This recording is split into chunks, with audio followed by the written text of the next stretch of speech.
Assalomu alaykum. Andijonga Shavxon tumanida boshlagan ishlarimiz nihoyasiga yetdi.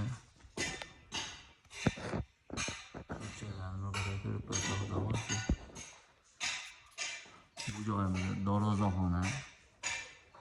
3 metrga 4,70 bo'lgan joy. Undan keyin 320 ga 8 metr bo'lgan joy qilib berganmiz.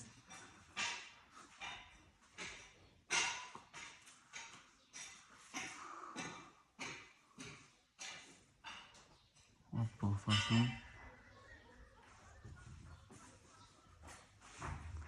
Milliy gullar bilan qo'yib berganmiz.